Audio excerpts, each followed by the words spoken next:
कल्याण सप्तशृंगी इमारत दुर्घटना प्रकरण। दुर्घटनेस जबाबदार चौथ्या माळ्यावर फ्लोरिंगचे काम करणाऱ्या घरमालकाला बेड्या।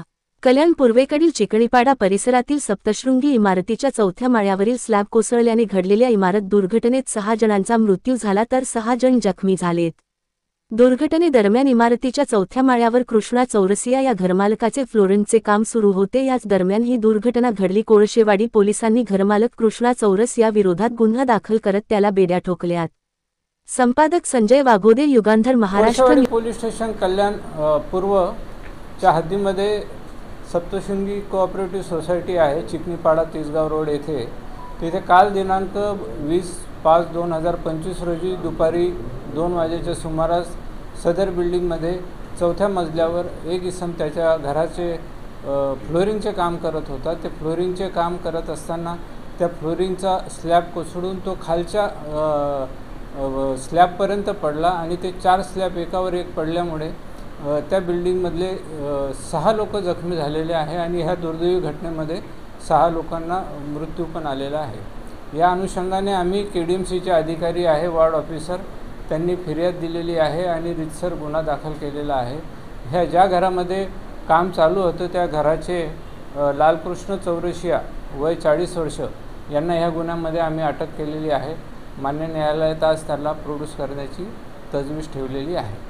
सर, या इमारतीमधील अनेक रहिवासी असे आहेत की ते त्या ठिकाणी राहत नाही, त्यांनी भाड्याने रूम दिलेला आहे।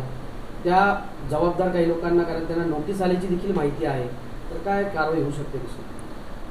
आता गुन्हा दाखल केलेला आहे। प्राथमिक स्वरूपामध्ये ज्यांच्या घरामध्ये काम सुरू होतं त्यांना आम्ही अटक पण केलेलं आहे। आता ह्या सगळ्या गोष्टीचा तपास सुरू होईल। ह्यामध्ये आम्ही ज्यांना नोटिसा दिलेल्या आहे, कोण भाडेकरू होते त्याबाबतही तपास करण्यात येणार आहे आणि ह्या घटनेला जबाबदार जे असतील, ज्यांनी निष्काळजीपणा केलेला असेल, त्या सगळ्यांना यावर रीतसर कायदेशीर कारवाईला सामोरे जावे लागणार आहे। कल्याण डोंबिवली महानगरपालिका आम्हाला सध्या तरी नोटीस दिल्याचं माहिती पडलेलं आहे।